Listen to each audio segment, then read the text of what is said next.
आज हम मौर्य काल के जो आर्थिक व्यवस्था थी उसके बारे में अध्ययन करेंगे और इसके साथ साथ जो उसकी सैनिक व्यवस्था थी उसके बारे में अध्ययन करेंगे। इससे पहले हम मौर्य काल की प्रशासनिक व्यवस्था, जिसमें केंद्रीय प्रशासन, प्रांतीय प्रशासन, ग्राम प्रशासन, नगर प्रशासन, गुप्तचर व्यवस्था का अध्ययन कर चुके हैं। अब हम उसकी आर्थिक व्यवस्था, क्योंकि कोई भी राज्य बिना सुदृढ़ आर्थिक व्यवस्था के सुव्यवस्थित तरीके से संचालित नहीं हो पाता। तो मौर्य काल का जो राज्य था वो एक सुव्यवस्थित और अनुशासित राज्य था, और उसका कारण ये था कि उनकी जो आर्थिक व्यवस्था थी वो भी बहुत अच्छी और सुदृढ़ आर्थिक व्यवस्था थी। चंद्रगुप्त मौर्य का आर्थिक प्रबंध इतिहासकारों ने श्रेष्ठतम बताया है। चंद्रगुप्त मौर्य का जो आर्थिक प्रबंध है उसके बारे में इतिहासकारों ने कहा है कि उसका जो प्रबंध था वो श्रेष्ठ था।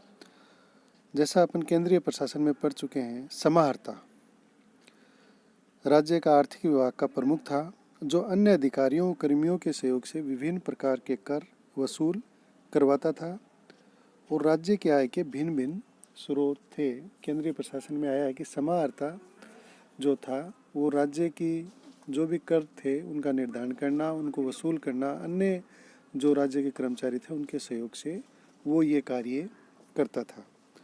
अब राज्य के आय के विभिन्न स्रोत थे। उन स्रोतों में जो सबसे मुख्य स्रोत था वो था भूमि कर।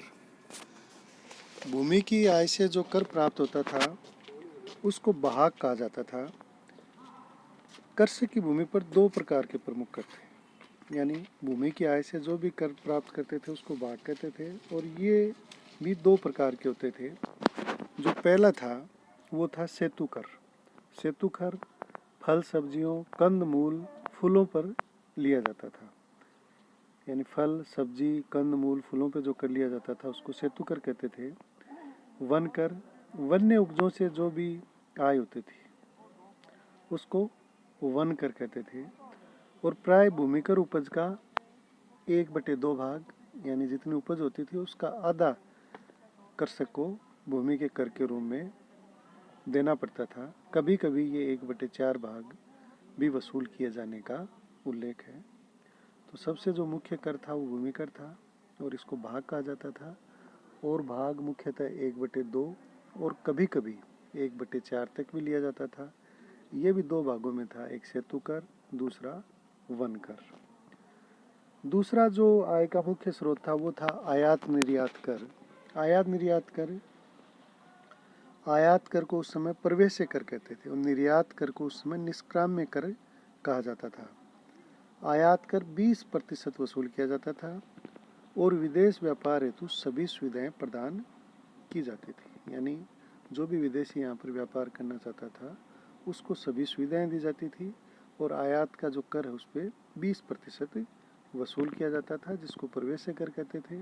निर्यात कर को निष्क्राम्य कर के नाम से मौर्य काल में जाना जाता था। तीसरा जो कर था वो था बिक्री कर। उत्पादित वस्तुओं का कर निर्धारण शुल्काध्यक्ष, यानी कर का जो निर्धारण है वो शुल्काध्यक्ष करता था। शुल्काध्यक्ष से कर निर्धारण के बाद वस्तुओं का विक्रय प्रारंभ होता था, और ये कर भी अलग अलग था। जो वस्तुएं गिनकर बेची जाती थी उन पे 9 से 10% तक लिया जाता था। जो वस्तुएं तोल कर बेची जाती थी उन पर 5%, और जो वस्तुएं नाप कर बेची जाती थी उन पे 6.25% बिक्री कर लिया जाता था। यानी उसमें बिक्री कर था, और बिक्री कर का निर्धारण शुल्काध्यक्ष द्वारा होने के बाद में गिनकर बेची जाने वाली, तोल कर बेची जाने वाली तथा नाप कर बेचे जाने वाली इन सभी वस्तुओं पे अलग अलग कर का निर्धारण किया जाता था। नगरों से आय, चौथा जो आय का प्रमुख स्रोत था वो था नगरों से आय। नगरों से जो आय प्राप्त होती थी उसको दुर्ग कहा जाता था। शराब, नमक, शिल्प, मांस, घी, तेल इत्यादि पर नगरों में कर वसूल किया जाता था, जो राज्य के आय का स्रोत था। यानी नगरों में जो वस्तुएं बिकती थी उन पे भी कर लिया जाता था और उस आय को दुर्ग कहा जाता था, और ये भी राज्य के आय का एक स्रोत था। अर्थदंड से आय, जैसे अपन ने न्याय व्यवस्था में पढ़ चुके हैं कि मौर्यकालीन जो न्याय व्यवस्था थी वो सुसंगठित थी। 2 प्रकार के न्यायालय थे, दीवानी न्यायालय और फौजदारी न्यायालय। दंड व्यवस्था कठोर थी और अत्यधिक दंड लगाया जाता था। जो दंड था उसमें अर्थदंड भी शामिल था, यानी जो भी अपराधी होता था उस पे अर्थदंड भी लगाया जाता था और इस अर्थदंड से भी राज्य को आय होती थी। यानी जो भी व्यक्ति गलती करता था, जो अपराध करता था, उसमें से कुछ अपराध इस श्रेणी के थे कि उन अपराधों पे उसे आर्थिक दंड लगाया जाता था, कुछ रुपये उसके ऊपर दंड लगाकर उसे छोड़ दिया जाता था। इससे भी राज्य को आय होती थी। इसके अलावा राजकीय व्यापार, राज्य के नियंत्रण में भी व्यापार था, उससे भी उसे आय होती थी। राजकीय व्यापार के अंदर खनिज पदार्थ, नमक, शराब, हाथी, मुद्रा आदि का जो व्यापार था वो राज्य के नियंत्रण में था और इससे भी राज्य को अच्छी आय होती थी। इस प्रकार से जो मौर्यकालीन अर्थव्यवस्था थी वो एक श्रेष्ठतम अर्थव्यवस्था थी। इसका वर्णन कौटिल्य के अर्थशास्त्र, मैक्सनीज की इंडिका, विदेशी यात्रियों के वर्णन और अशोक के अभिलेखों के अंदर प्राप्त हुआ है। और इस आय के जो प्रमुख स्रोत थे उनके अंदर भूमि कर, आयात निर्यात कर, बिक्री कर, नगरों से आय, अर्थदंड से आय और राजकीय व्यापार जो होता था उससे आय शामिल थी। मौर्यकालीन सैन्य व्यवस्था के बारे में हम अध्ययन करेंगे अभी। जो चंद्रगुप्त मौर्य था वो अत्यंत योग्य सेनापति और कुशल सैन्य संगठन करता था। मैक्सनीज ने मौर्य सेना में 6 लाख पैदल सैनिक, 30,000 अश्वारोही, 9,000 हाथी, 1,000 रथ के अतिरिक्त अन्य वाहन और जहाजी बेड़ा होना बताया। युद्ध के समय स्वयं चंद्रगुप्त सेना का नेतृत्व करता था। मौर्यकालीन जो सैन्य व्यवस्था है उसका वर्णन मैक्सनीज ने भी किया है और अन्य स्रोतों में प्राप्त हुआ है। और मैक्सनीज ने लिखा है कि मौर्यकालीन जो सेना थी वो एक विशाल सेना थी जिसमें 6 लाख पैदल सैनिक थे, 30,000 घुड़सवार थे, 9,000 हाथी थे, 1,000 रथ थे और इसके अलावा जहाजी बेड़ा भी होना बताया है। युद्ध के समय जो राजा होता था वो स्वयं युद्ध का नेतृत्व करता था। अब सैन्य प्रशासन का कार्य एक युद्ध समिति के द्वारा किया जाता था और इस युद्ध समिति में 30 सदस्य होते थे और इन 30 सदस्यों में से 6 समितियां बनी हुई होती थी। प्रत्येक समिति में 5 सदस्य शामिल होते थे।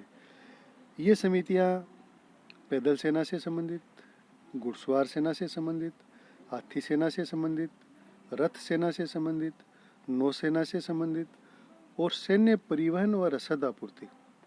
इनमें से जो अंतिम 2 हैं, नौसेना और सैन्य परिवहन रसद आपूर्ति, ये उस समय सिर्फ मौर्य काल में ही पाई जाती थी, जिसके अंदर कि सेना का परिवहन कैसे करना है, सेना को एक जगह से दूसरी जगह कैसे ले जाना है, सेना की रसद की जो आपूर्ति है यानी उसके खाने पीने का सामान है वो किस तरह से उपलब्ध करवाया जाए। और नौसेना यानी जल के अंदर भी जो भी उनके पास नदी थे, नहर थी या समुद्र लगता था उसकी रक्षा के लिए भी नौसेना तैनात की गई थी।